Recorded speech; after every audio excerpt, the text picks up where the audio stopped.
We have some more stories coming up next. We'll have a chat with Bill Young. He's gonna chat with us about Vermont history, politics, and humor.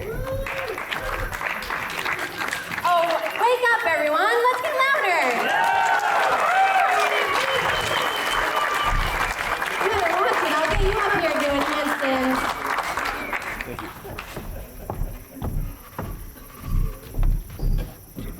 Well, thanks, everyone. Good evening, all. So, yes, I'd like to chat a little bit on Vermont humor, history, and politics. I myself am a lifelong Vermonter, or as the old saying goes, a Vermont born, Vermont bred, and when I die, I'll be Vermont dead. I grew up around Vermont politics a lot. My father was a commissioner in state government for about 18 years, and I was fortunate enough to get a internship with what was then Vermont Educational Television right after college, doing research for the series they were doing on the 6 living ex-governors of Vermont at the time.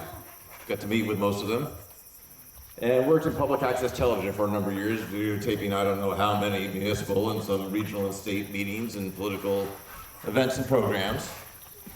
But the moment in my life that brought those 3 subjects together happened before that, back in high school. There was a humor book that became very popular nationwide at that time called Real Men Don't Eat Quiche. Everything you need to know to be a real man.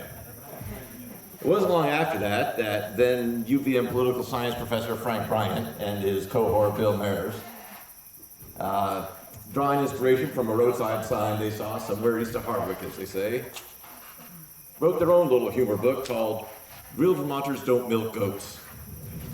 Probably read it a dozen times in high school. It's where I learned, for example, that a real Vermonter's idea of a 7-course meal is a 6-pack of beer and a jack deer steak. But the classic story that those 3 combine in comes from the presidency of Calvin Coolidge back in the 1920s. Silent Cal, as he was known, quiet man. And the story goes that during this big state dinner, the wife of a governor or ambassador of some sort sat down next to him and said, "Pardon me, but my friend over there just bet me that I can't get you to say 3 words tonight." To which Coolidge is reported to have replied quietly and calmly, "You lose." Now that is actually most likely a rumor that became legend. Coolidge himself denied it later on. But that typical dry, sharp humor is really very typical Vermont humor. And before I get into an actual real-life example happened to my folks, I want to talk a little bit about the rise of the use of the term flatlander during the 60s, 70s, and 80s. Came about as a result of a conflux of events in the 1960s that really changed the face of Vermont. We had the construction of the Vermont portion of the interstate system, which made the state much more accessible than the dirt roads had done. The early 60s also brought on a tourism marketing campaign. Vermont, the beckoning country.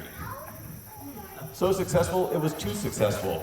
It brought in so many people that they actually had to cancel it. But amongst those who came to visit and fell in love with the pristine landscape, especially back then, were a lot of affluent urban folks who bought up land for their second homes, changing the landscape a bit. And that was also at the time, of course, of the Summer of Love. And with Vermont's ideal nature, hippie communes actually popped up all across the landscape during this time. And in 1962, Vermonters elected Phil Hoff as governor, the first Democrat elected to that office in over 100 years. So the face of the state was really changing and brought about what had then been previously non-existent environmental laws and land use regulations. You know, for example, the anti-billboard law came about in '68. In 1970, brought on the, one of 4 cities. In 1970, brought on Act 250, which is still, of course, heavily debated to this day. But especially back then, a lot of the older Vermonters didn't like all these changes that were happening. You know, as Frank and Bill pointed out in their book, real Vermonters don't distrust all out-of-staters, just those who come from states that are more populous than Vermont.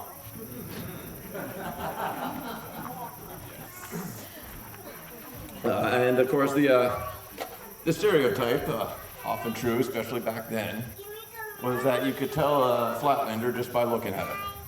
They'd be the ones who weren't wearing flannel coats, jeans, work boots with a John Deere cap and a chainsaw in the back of their pickup. In fact, they wouldn't have a pickup. They were driving foreign cars that up until that point had been foreign to Vermont. They also quickly discovered, once they got off the interstate, the difference between all-season radials and studded winter tires. Now, I just lost myself, pardon me.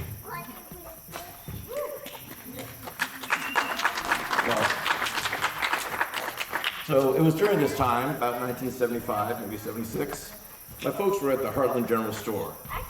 Just because we lived in that area at the time, in Heartland, not in the store. And chatting with the owner behind the great cheese counter they had, and down the aisle came an older couple, Flatlanders.